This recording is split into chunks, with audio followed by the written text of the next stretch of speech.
morning, everyone. This is Maheen from CanadianSME Small Business magazine. Welcome to the Canadian SME Podcast, a podcast for Canadian small businesses. In our podcast, we will interview Canadian experts and entrepreneurs to give small business owners access to expert knowledge that helps them grow their enterprises. Our mission here is to empower Canadian small and medium enterprises and help them reach a bigger audience through our platform.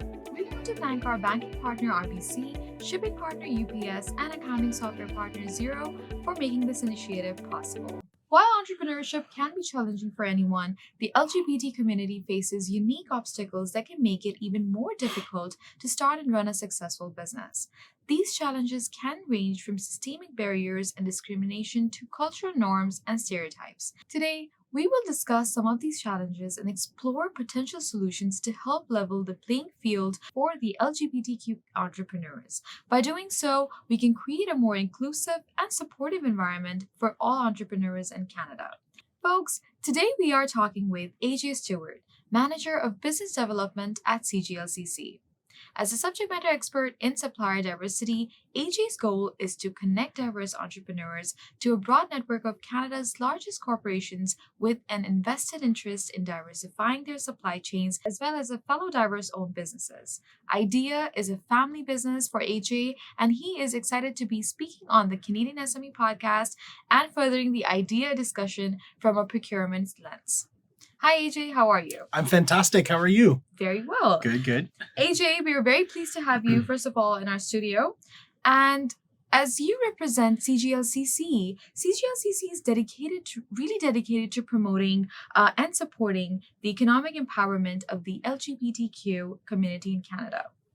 Through various initiatives and programs, the CGLCC provides access to resources, education, mentorship, and networking opportunities to help LGBTQ entrepreneurs succeed in their business ventures. Let's talk about more on the program side of things. AJ, can you provide us a brief overview of the CGLCC Supplier Diversity Program? Yeah, absolutely, Maheen, and it's great to be here with you today. Thank you so much for having me. So I think in terms of the Supplier Diversity Program, it's really important to start with a bit of an explanation as to what supplier diversity is, because a lot of people, they hear the word supplier diversity and they think, what's that? I have no idea what that means, right? So really, supplier diversity at its core is an initiative that's really related to diversity and inclusion within large corporations in Canada. It's a primarily corporate Canada-led initiative here, as opposed to the United States, where it's more government-led. But basically, corporations are starting to be more thoughtful about who they buy from. So they want to make sure that they're providing a level playing field for diverse-owned businesses to access those opportunities within their supply chain. The really interesting thing that's happening right now and has been happening for the last few years with supplier diversity is large corporations, so the EYs, the Kellogg's, the TDs, the TELUS of the world, they're not only requiring supplier diversity initiatives from their immediate procurement team, but they're requiring it from their tier one suppliers. So the people who supply directly to their corporation. Those major corporations are turning around and saying, okay, we have an invested interest in supplier diversity. We want to procure from diverse suppliers, but now we also expect you to have supplier diversity initiatives at your level. Mm-hmm. So what this does is it opens up opportunities for smaller diverse-owned businesses, so those 1 to 2 employee or person businesses who may not have the capacity or scale to procure or supply directly to a major corporation. They can now work tier 2 with a tier 1 supplier. So that opens up opportunities for those smaller businesses, helps them scale and helps them get to the point where they can become tier 1s and help tier 2s from their position as well. Right. So CGLCC, the way that we interact with this space is that CGLCC is the certifying body for businesses that are 51% owned, operated, and controlled by a member of the LGBTQ community. And as you said, we provide them with access to some of the largest supply chains in Canada, as well as networking and thought leadership, learning and development opportunities. So really, it's a holistic program, help to stimulate growth, small business growth within the LGBTQ community. Supplier diversity, although, is much bigger than just the LGBTQ community. So CGLCC sits on a council called Supplier Diversity Alliance Canada with our fellow certifying members within Canada. So supplier diversity is about helping diverse businesses holistically. So if you are LGBTQ, women, Indigenous, person with a disability, veteran, visible minority, refugee, you name it, there's a certifying body in Canada that can get you certified and help you grow your business within a supplier diversity program. CGLCC focuses on the LGBTQ community, but we are also very well connected with our other council members in Canada from SDAC. Right. Now, AJ, let's delve into some of these challenges and really discuss potential solutions that can help create a more inclusive and supportive environment for the LGBTQ community and entrepreneurs in Canada. AJ, what do you think are the biggest challenges that are facing the LGBT entrepreneurs in Canada? Yeah, that's a really great question. And CGLCC has done a lot of landscape studies on the 2S LGBTQI plus economic landscape, as well as supplier diversity and how it relates to our community. So there's a lot of challenges that we hear from our entrepreneurs that we engage with, but there are two main challenges that really stand out for us. The first, no surprise, is access to funding. So there's so many great organizations doing really, really wonderful work in this area for diverse businesses. People like Futurepreneur BDC, Community Futures, but supports that are directed specifically towards the 2S LGBTQI plus community holistically are still quite lacking in Canada. And this is an interesting conundrum because the challenges that these funders face is, what is the accountability? So, how do they make sure that they are accessing the right businesses, actual diverse businesses within the country, right? And that's it's a very fair question. Self-declaration is one thing, but anybody can say they're a member of the 2S LGBTQI plus community. So how do we verify? How do we make sure? And for people like that are major funders in Canada, it's a difficult question, but the answers are there. Right. So you engage with folks like CGLCC or other certifying bodies for other diverse constituents. And we have the infrastructure and the resources in place to make sure that you are providing resources to the right people. So partnering with Futurepreneur, partnering with BDC to assist them in making sure that those resources are given to the right people is something that we're prepared to do. And it's something that we're in a really good position to accommodate. Mm-hmm. So 2 is access and visibility to resources targeted specifically to the 2S LGBTQI plus community. So I hear business owners say this all the time. There's a 2S LGBTQI plus Chamber of Commerce in Canada. Yes, there is. We exist. What that says to us is visibility of our resources for our community is really lacking. And, we need the help of member-based organizations as well as folks like you to really get the word out about supplier diversity holistically, right? We always want to do that. When I say holistically, we always want to make sure we're serving diverse communities as a whole, not just the LGBTQ community, because it is a bigger conversation. Mm-hmm. But, in terms of our community specifically, 1 in 2 2S LGBTQI plus business owners have purposely hid the fact that their business has diverse ownership. So how can you provide your best work to optimize growth for your business if you can't be your authentic self, mm-hmm. right? 1 in 3 business owners believe that they have lost business opportunities because of that diverse ownership. So, that disparity between non-diverse businesses and diverse businesses still really does exist in our procurement processes in Canada. As I said, one of the really cool things that is happening right now within the supplier diversity space is that, supplier diversity is being forced down to other tiers of the procurement process. So really what that does is it's going to drive ED&I into smaller businesses, but it's also going to open up those business opportunities for those 1 to 2 person businesses where they can really, connect with those tier 1 suppliers to work with major corporations and help them scale. Absolutely.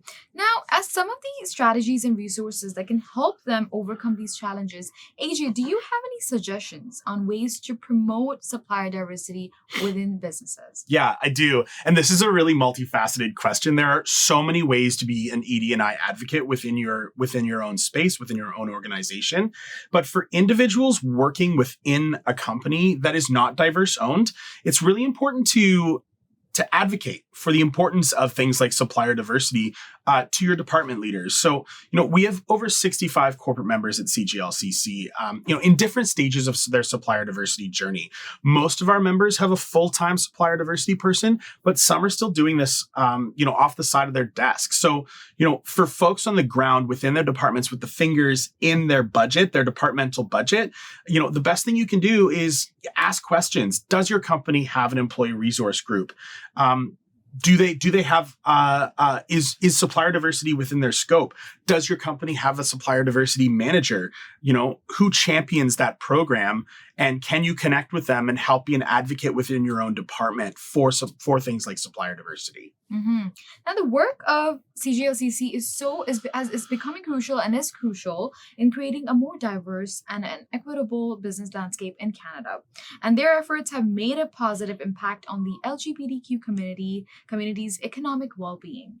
AJ, we would love for you to share a success story about a supplier where your program was a major success. Yeah, absolutely. And I think I could sit here and tell everyone about the great successes that we've had in our program. That we've had folks who have won major contracts with Scotiabank, EY, City of Toronto. But I think it's more important to use this space to inform folks that supplier diversity it's a long game, right? So 9 times out of 10, there is no instant ROI when it comes to working with procurement within major corporations. So, it's all about building connections within those organizations and fostering them. That's really, really important. Folks don't, they make these connections at these networking events that are held, but they don't foster those connections. They don't follow up. They don't, every once a quarter, send an email saying, hey, this is what's going on in my business. But the more people that you meet within an organization, the more people that you have in your corner, the better position you're going to be when that RFI comes along. It's also really important to remember that supplier diversity is not a compromise, it's not a guarantee, and it's not a social program. So what it is, it's a seat at the table, right? So we fill those tables with diverse businesses as well as major corporations that are actively and vetted corporations, I should say, that are actively looking to work with diverse businesses for a myriad of different reasons, right? Diverse businesses statistically offer more value. They are more versatile in terms of their offering. And because of that versatility, they're better prepared to work within the changes of today's major corporation. Mm-hmm, mm-hmm. No, it is quite right. And you said something that really aligns well with something that is happening around the world right now. Having a very inclusive and diverse workforce can really bring the best out of the employees. That's right. From all aspects of life and professionalism. Folks, we'll take a short break and we'll be right back.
programs and initiatives that CGLCC is taking to promote and support the entrepreneurship for the LGBTQ community here in Canada. Now, AJ, if we jump back to the CGLCC Supplier Diversity Program, are there any areas that you would like to see the CGLCC Supplier Diversity Program expanded in future years? Yeah, absolutely. And the supplier diversity landscape in Canada, is still quite new. CGLCC has been doing this for almost 10 years now, but it's still very, very new in Canada. So I think that we can really expand into anything. Supplier diversity is, and where it's really, again, it's a much bigger industry in the United States. So we follow the United States as in most situations we follow the United States in terms of the industry, but in terms of our programming right now, we're actively looking to expand into specific industries. So and our corporate members help us dictate which industries we should be expanding into and should be focusing on.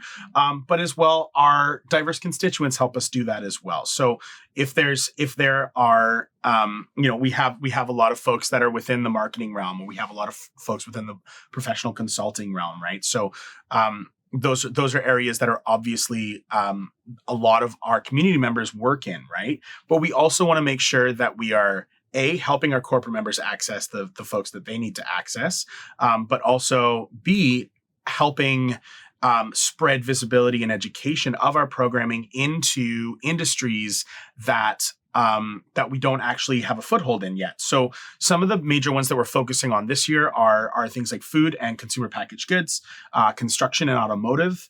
I'd love to see our program expanded to the agricultural world as well, but that's not to say that we can't serve any business in any capacity or in any industry. Really, our corporate members and corporations in Canada procure everything under the sun. If you sell it, you can find a corporation that's going to try to procure it from you. So it's supply chain and those procurement processes are a lot broader than people think as well. So yes, at the end of the day, we target specific industries to help us grow and help us be more holistic in terms of the economic landscape within Canada. But really, we serve everyone. Mm-hmm. Now, these challenges that we discussed today, AJ, range from systemic discrimination and a lack of representation to cultural stigma and stereotypes. What can be done to really support and encourage the 2SL LGBTQI+ entrepreneurship in Canada? So, as an individual, advocacy is the most important thing that you can do. And it's about asking those questions. How can you join in the conversation, the ED&I conversation within your organization? Is that conversation even happening, right? You don't need to be an expert in order to join the conversation. I find that there's this stigma that, especially with folks who don't necessarily identify within any diverse community, that feel that, they can't join the conversation because they don't identify with the lived experience. And as much as, yes, you don't have lived experience that might be considered diverse, it doesn't mean you can't join the conversation, sit and listen, take it in, become an advocate, learn. Right? That's the most important thing that you can do. Also, it's really important to look around your organization, right? Visibility is everything. So are the folks that lead your organization and work in your organization representative of the communities that you serve? And if the answer is no, then it's probably time for a much deeper conversation. Mm-hmm. And in today's diverse and interconnected world, promoting inclusivity and diversity is no longer just a matter of social responsibility, but it is also a strategic imperative for businesses looking to remain competitive and relevant in their industries, as you just mentioned. AJ, as we wrap up our conversation today, what are some steps that businesses can take today to improve their inclusive business practices? Yeah, that's a great question. I think a lot of businesses, when it comes to ED&I, they look at it and they say, oh, we're not ready for that. or we're not large enough for that conversation. But the truth is that any organization of any size can work on being more inclusive. And there's supports to help you do so. Create an employee resource group, an ERG within your business. Engage people who are passionate about having this conversation within your organization. And you need to start from somewhere, right? You don't need to wait for the perfect moment to become more inclusive. Right. So supporting organizations like CGLCC as well as CAMSI, Pride at Work, can help you grow in this area. Engage with their programming, whether that's through corporate membership or something like our Rainbow Registered Accreditation program. ED&I is an ongoing and forever changing conversation. I do this day in and day out, and I still get things wrong, and things change every day, right? But you need to be having the conversation in order to start being more inclusive. Oh, but your passion for promoting inclusivity and equality is truly inspiring, AJ. And we are grateful for the work you do to support the LGBTQ community in Canada. And once again, thank you for your time, expertise, your knowledge, and your contributions to our podcast today. We look forward to continuing to work with you. I know CGLCC is a very valuable partner to us, and we look forward to supporting your efforts and to promote the well-being of the LGBTQ community's well-being. Thank you so much for your time today. Thank you. It's been a pleasure to be here. That brings us to the end of another episode full of small business insights. We hope you enjoyed our podcast, and we encourage listeners everywhere to explore even more on CanadianSME.ca. Thanks for tuning in. Once again, we would like to thank our exclusive banking partner RBC, our shipping partner UPS, and our accounting software partner Xero for supporting this initiative. Please do share the podcast and feel free to check out the other episodes. Also, don't forget to subscribe to the Canadian SME Small Business magazine and our Indigenous SME magazine to stay up to date on all our upcoming events and get the top business insights from industry leaders. This is Maheen, your host for the Small Business Podcast.